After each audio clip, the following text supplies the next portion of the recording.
Everybody, we are here. I'm at my house. I have not recorded here for a long time. I'm at peace. I'm with my chalkboard and my books. Don't mind this. This is just a bunch of stuff I have written down. Today, I want to talk about faking it until we make it. And actually not faking it until you make it. I'm sure we've all been told that. We've heard the TED Talks. Those power poses, it's all good and stuff. I agree with that, but not faking it until we make it. Finding the root cause instead. Ripping that shit out.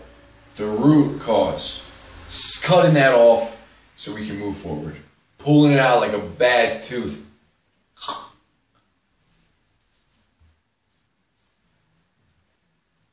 So, what are some of the ways that we fake it?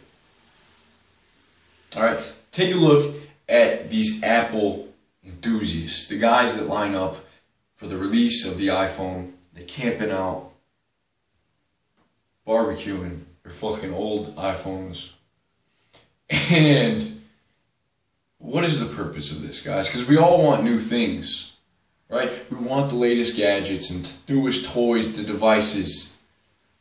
And what do we think it's going to do for us? We think it's going to make us more efficient, more timely. We're going to get more done. We're going to be better humans, better people. But at the end of the day, we have all this stuff in the same lives with nothing really new accomplished. Maybe we wasted more time. I think a huge reason is the aesthetic appeal for these devices. All right, we want the latest thing. We want to have the newest technology. It's cool, right? We have apps that can look at constellations of the night sky, and we hold it up and we can see the constellation or tell what planet that is, a bright light in the sky. That's all. I'm awestruck by that. But what does it really do? So I think a lot of times that's one way that humans fake it. That's one way that I fake it. When I get something new or too much of something and I think it's going to help me get further, but I'm not fixing the root cause. See, the books are a huge faking until I make it. Sometimes I get way too many books from the library and I let them sit there. I don't read them and I don't get any further. But it felt good. It felt good to get that new book, man, without reading it. Shit. So what's some more ways that we avoid? This could be called escaping, but I like the word fake, okay, because it really is. It's like telling ourselves that we're going to be better, but we're just being seduced by these aesthetic devices.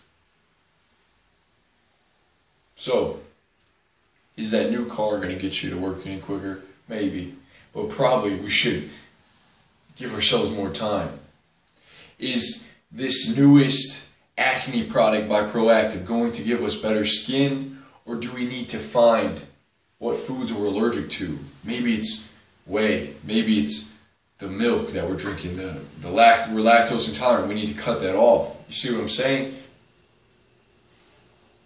If we're not confident around women, in front of people, maybe it's because something in our body is wrong. We're not breathing correctly. We're anxious because of all the shit we're putting into our bodies. You can't just fake that.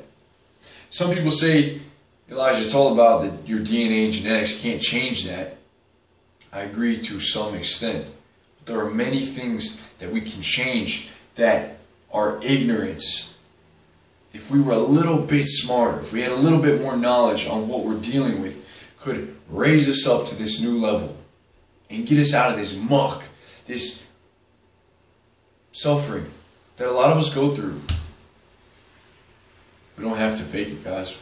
We have to propel ourselves forward by growing, by self-developing, by learning on what we're dealing with. Okay?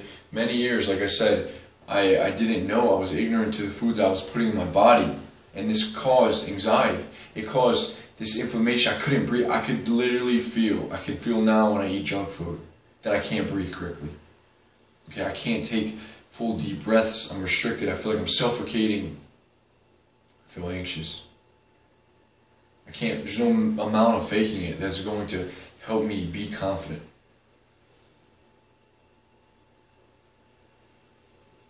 So, if you got bad posture, faking, holding your head high, thinking about a string, pulling it up to the ceiling, pulling your shoulders back may work for 5 seconds, but then what happens when you sit down again or you find yourself slouching, right? You have these permanent holds, like this, your musculature is, you need to be stretched, you need to be freed with some foam rolling or some deep tissue massage, okay? That's what I'm saying. We have to quit this fake it mentality and approach life with this curiosity of, I can fix this. I have the tools to fix this. I just have to dive in, learn about it, figure this shit out, man. No more faking it, and no more faking it with our devices, okay? Thinking that this new item is going to get me ahead.